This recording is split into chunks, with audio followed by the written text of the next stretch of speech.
একটা, হ্যাঁ, দুটো, তিনটে, চারটে, পাঁচটা। আজ 17-18 দিন তুলছি। আমার এখনো আশা আছে 1.5 লক্ষ টাকা মাল আগেই হবে। কৃষক ভাইরা, এই মুহূর্তে আমার হাতে যে করলাগুলো দেখতে পাচ্ছেন, এটা একটা নতুন জাতের করলা। আমি এই বীজটা এই কৃষককে দিয়েছিলাম, তিনি এই জমিটাতে চাষ করেছে। আর করলার গাছগুলো দেখেন একেবারে সতেজ, কত সুন্দর চকচক করছে।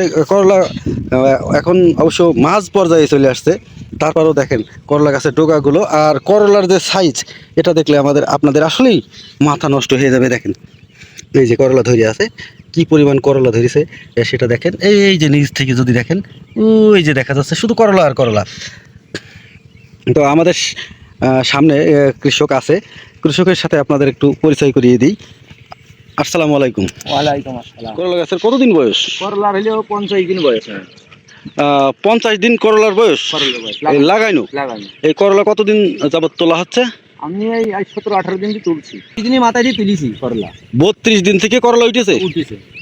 আর আজকে 17-18 দিন বিক্রি করা চলছে। আচ্ছা, এই জমিটা কতটুকু? জমিটা 1.5 বিঘে। 1.5 বিঘে। আচ্ছা, 1.5 বিঘা জমিতে এই পর্যন্ত কতগুলো করলা উঠেছে? করলা উঠেছে মেলা, করলা উঠেছে আমার টাকায় 80,000 টাকার মতন বেচা কেনা হয়েছে। এখন তুলতে আছে, এই বানিয়ে তুলতে আছে। অর্থাৎ অর্ধেক এখনো তুলতে বাকি আছে, মানে 6টা বানের ভিতরে 3টা তোলা হয়েছে আর 3টা আছে। তাহলে এই অর্ধেক এখনো, দর্শক এই যে আপনারা দেখতে পাচ্ছেন, এখান থেকে আপনাদের যদি দেখাই 6টা মাছা আছে, আর 6টা মাছার মধ্যে এখানে 3টা মাছাতে তোলা হয়েছে আর 3টা মাছাতে ওঠানো হবে। তো আমার এই মামা হচ্ছে 17-18 দিনে 80,000 টাকার করলা বিক্রি করেছে অলরেডি। আপনারা নিজে মুখেই শুনলেন। মামা, এই জমিতে 80,000 টাকা হয়েছে, এই কোটাটা তুললি পারে কি এখনো 20,000 টাকা হবে? তাহলে 1 লাখ টাকা এটা হয়ে যাচ্ছে। তাহলে এটা কবে তোলা হবে? এখনো শেষ হয়নি মাল তোলা, এক চালান এখনো যে প্রথম যে ধরলো সেই মালগুলো এখনো শেষ হয়নি তোলা। আর কয়দিন লাগবে এইটুকু উঠাতে? এইটুকু তুলবো, আগামীকালকে তুলবো। আগামীকালকে তুলবো, যা দূর হয় আগামীকাল থেকে তোলা হবে। এই চালানটা তুললে পারেই আশা আছে 1 লক্ষ টাকা হয়ে যাবে। আচ্ছা, এই জমিটাতে 17 থেকে 18 দিনে যদি 1 লক্ষ টাকা হয়, এই গাছ দেখে মনে হচ্ছে এখনো 2 মাস করলা দেবে, তাই না মো? তা তো দেবেই। এই গাছের চেহারা দেখে মনে হচ্ছে যে এখনো 2 মাস করলা দেবে। তাহলে 17-18 দিনে যদি 1 লক্ষ টাকার করলা বিক্রি হয়, তাহলে এখনো সামনে 2 মাস আছে।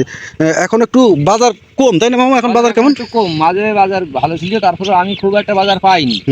আমি 60 টাকা 65 টাকা এর মধ্যেই বেচা কেনা করেছি, 50, 55, 40। এছাড়া আমি দাম পাইনি।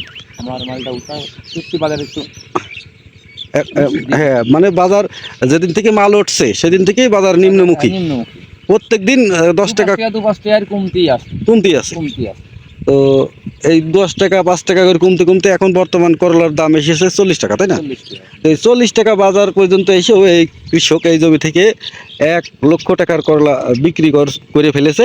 আর সামনে আরও 2 মাস আছে, জানি না কত টাকা হবে। করলা আসলে কাঁচা সবজি, আর কাঁচা সবজির আন্দাজে বলাই যাবে না যে কত টাকা হবে।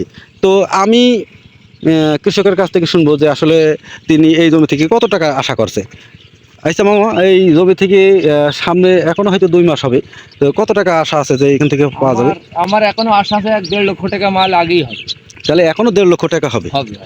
অর্থাৎ দর্শক, এই জমি থেকে এই কৃষক প্রায় 2.5 থেকে 3 লক্ষ টাকা আয় হবে, এমন একটা পরিকল্পনা আছে। আপনাদের আমি এই করলার সাইজ দেখালাম, আপনারাও দেখলেন, গাছ থেকে সরাসরি দেখলেন, এবং আমার হাতেও আছে একটা সুন্দর একটা পারফেক্ট সাইজ। তো এই করলাটা আসলে অত্যন্ত গ্রোথ। আর একটু ছোট হইলে ভালো হতো মামা, এই আর একটু আগে তুলে ফেলতে হবে, ঠিক আছে? আর একটু ছোট হইলে ক্রেতারা বেশি পছন্দ করে। এটা বড় হওয়ার আগেই উঠিয়ে নিতে হবে, করলা তো বড় হতেই থাকবে। তো যাই হোক দর্শক, আপনারা যদি ভালো মানের বীজ সংগ্রহ করতে চান, আমার সাথে যোগাযোগ করবেন। আপনারা যারা করলা চাষ করতে চান, তো আজকে আপনাদের দেখালাম যে করলা চাষির সফলতার গল্প। আপনারা ভিডিওটা কেমন লাগলো জানাবেন, চাষি ভাইরা ভিডিওটা শেয়ার করে দিবেন। আর এখনও যারা ফলো করেন নাই তারা ফলো করে রাখবেন। আমি প্রতিদিন আপনাদের সামনে কৃষকের বাস্তবতা নিয়ে হাজির হব। সবাই ভালো থাকবেন, সুস্থ থাকবেন। আসসালামু আলাইকুম।